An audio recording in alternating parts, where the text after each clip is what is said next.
Yo, what's up, everyone? Welcome back. Jamie here today with Dylan, aka the Visible Foot, and we're gonna be ranking. We're gonna be ranking the Scream series from worst to best in our own personal opinion. Obviously, only the 4 films. We're not touching the TV show. There's a TV show. Yeah, there's a TV show, but I won't recommend it. Why have we not watched that yet? Because it's not Scream. But anyway, Is Dylan, it called welcome. Scream the TV series? Yeah, it is, but it's not Wes Craven. It's not Kevin Williamson. It's not even a mask. He only brought the mask in the 3rd season. But yeah, it's been. What's the last video we did? The Chucky one. Yeah. That was the last one we did, wasn't it? Yeah. It's the first and last. I think the quality's improved a little bit now. Slightly, yeah. Just a little bit. Just. Alright, so yeah, we're going to start off with number 4. I'm going to start off with number 4, the worst. Well, I mean, it's not a worst, it's just the worst of the franchise. I'm going to start with number 3, Scream 3. There's so many reasons why this is the worst. Dylan disagrees with me, I know, but this film, man, like, Wes Craven directed it, yeah, but Kevin Williamson didn't write it. The most of it just seems like a Scooby-Doo film with Gale and her, like, copycat or whatever. Just, oh my god. It was you all along. Broin, my half-brother.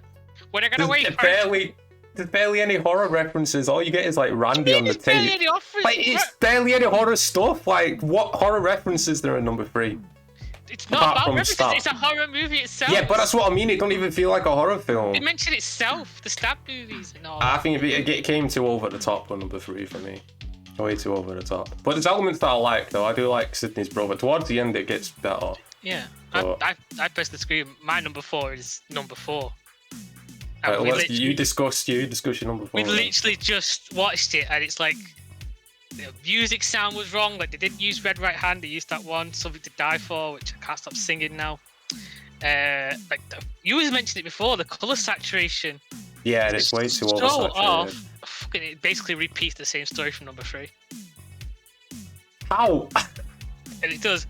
The only thing I like about it is what's her name, Hayden Pantier. Yeah, I think that's her name. Kirby. Yeah. Kirby. Like her character's really good, and that's literally it. But how does it repeat number? Like, it's either it's going to be the family member, family member again. Yeah, but like, what would you rather have? Just like a random person who's been inspired. Like someone who's obsessed with Sydney. You know, like some sort of cult fan. I mean, I'll give you that. Like 3 and 4, like they never mentioned the brother and they never mentioned the cousin. They mentioned the movie. They mentioned that things happened in the 3rd. Like the 3rd was that thing. Well, they don't. Maybe that's what they could do with the 5th one. No, but that's what I mean. Like, because both twists come out of nowhere, don't they? Like, the brother is never mentioned until number 3, and number 4, like her mother's never mentioned. We don't know. Yeah, and the same with her sister, her mother's sister. That's never mentioned until number 4. That's the problem I have as well. It's like she comes out of nowhere. They do come out of nowhere, but at the same time, like, it's not completely unbelievable, is it? Like, people have sisters and brothers and stuff. I just feel like, oh, and then like the reason behind it, I feel so bullshit. Like, she just wants to be famous, and like. But that makes sense in the current day. Come on, Dylan. That's all people do. It does, and I don't like it.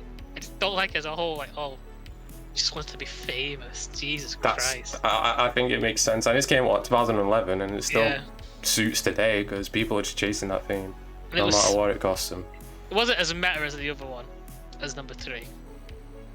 Yeah, I had some meta moments, like towards the Gale and Dewey. Oh yeah, towards the end it got real. And the boyfriend Trevor literally was dressed like her dad. Yeah, that's a good call. Like, you only get that if you're actually looking out for it. It's not like outright, but that's a good little thing. Yeah, but that's number 4 for me. Number 3 for me is gonna be Scream 2. Really? Yeah, I've been deciding back and forth between but yeah. I know why. I think I know why. Is it because they killed Randy? You want to say it? Yep, there we go. You said it for me. Randy died, and that is the main reason why Scream 2.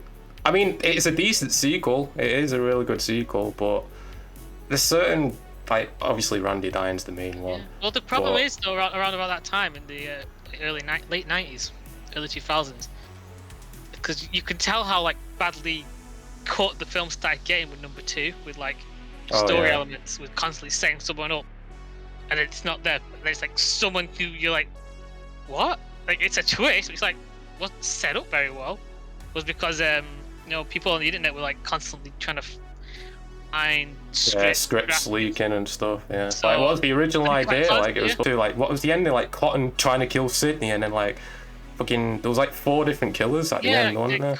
Cotton was gonna be a killer. Because Sydney's boyfriend was one.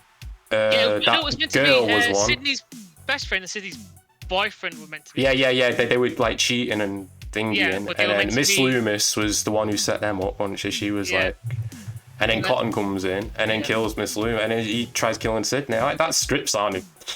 I'm glad it changed, to be honest, because the Scream 2 we got, apart from Randy dying. Yeah, and I think I hate about that part of the script as well. It's like, oh, it's just her boyfriend again.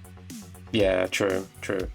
But I do like the whole Miss Loomis, and obviously, you know, the name Loomis, and you know, but it is a good and she was kind of looking like Mrs. Voorhees at certain points throughout the film. Oh yeah, definitely. And it's definitely like a callback to Friday. But I mean, that makes sense, wouldn't it? If your son was like, I mean, obviously she thinks the son was perfect, so she's gonna, you know, it's gonna drive her crazy. Well, there's 4, yeah. So what about you? What's your number 3? Number 3, I'm gonna have to go with 3. 3? Yeah. Okay. I thought it'd be higher up on your list. No, you bring up so much good points about it, and it definitely isn't. I like the movie because it calls back to like the third film in like a lot of horror franchise becomes the comedy. Evil Dead, Halloween. Nightmare. Halloween basically did a whole new thing. Nightmare kind of did it. Part 3 Friday 13th. What was that? That was the 3D one.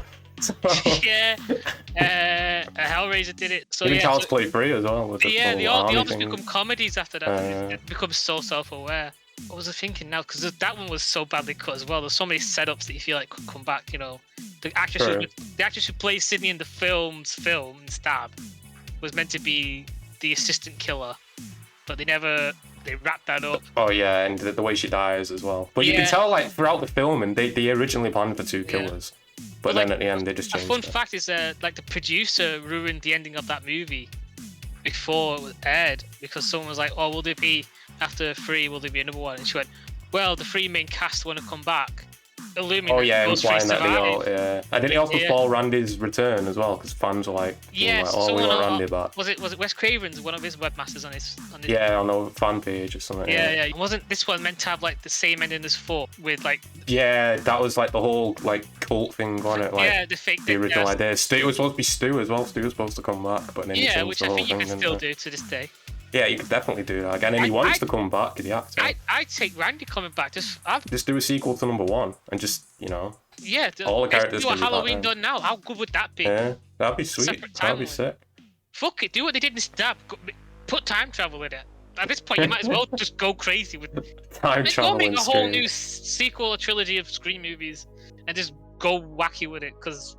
True. I want to see Zombie Ghostface and Scarecrow Ghostface. Yeah, just like a glow-in-the-dark one, like really weird shit. Just go out there, like that's mine for number 3. So for my number 2, I have Scream 4.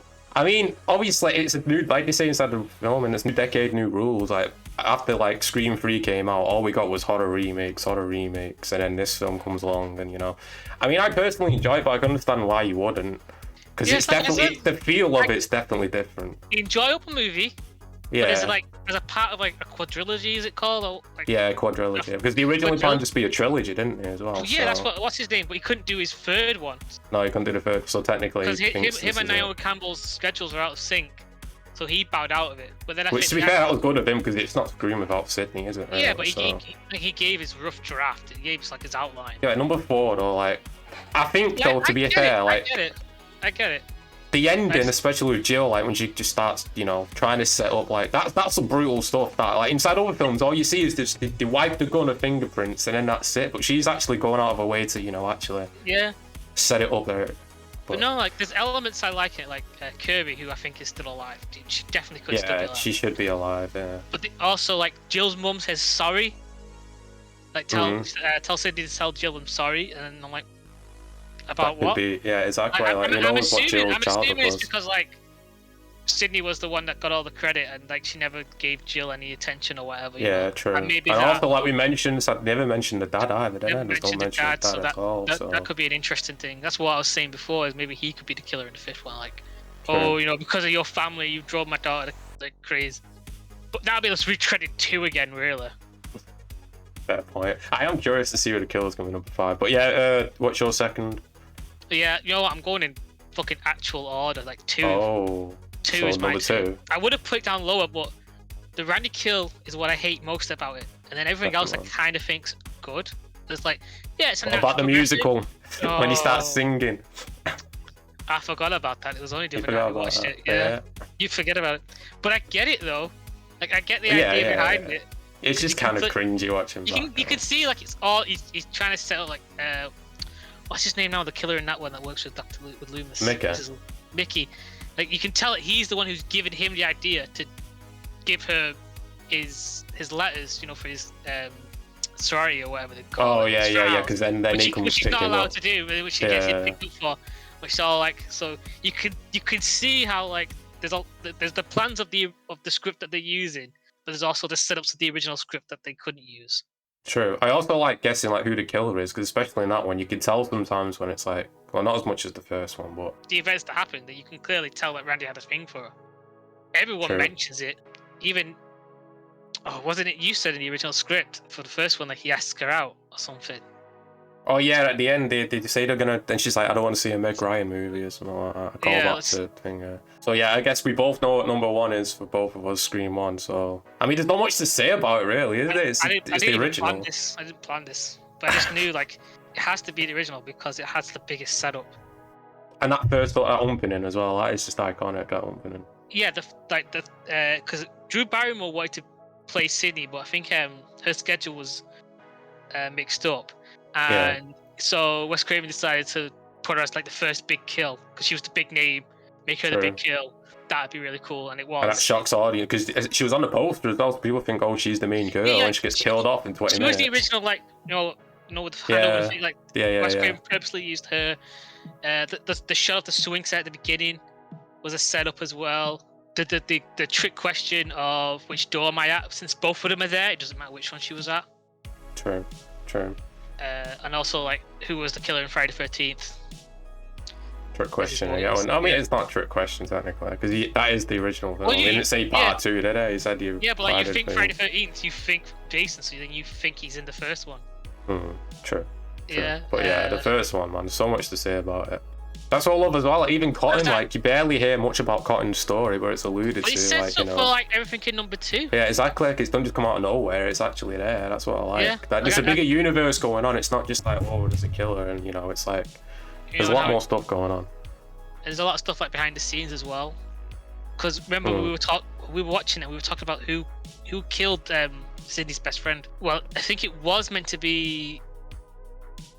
It was Stu, because Stu was going out of her. Yeah. But the thing is the music changes as well. Like you hear her come out and like. Yeah. The song is playing, and he leaves. The song ends, and then there's another song playing when you see Billy come in. True, but also the door's locked, and then someone opens it for him as well, doesn't it? Well, I think that was just Stu closing the door so that he could get in. Because I think like he was coming from when the door was closed, so he closed it, and then he went in. Alright, well, this has been our Scream ranking of the series, guys. Let us know yours inside the comments. Obviously, everyone's got a different opinion. We all have our opinions. And we're looking forward to Scream 5, so yeah, make sure you click like. It really helps out. Until next time. Maybe we could do a top 5 characters from Scream? True, could do. Or even rank the killers, actually, like the characters. Yeah. Just let us know. Let us know what other videos you want to see. Alright, peace out, guys.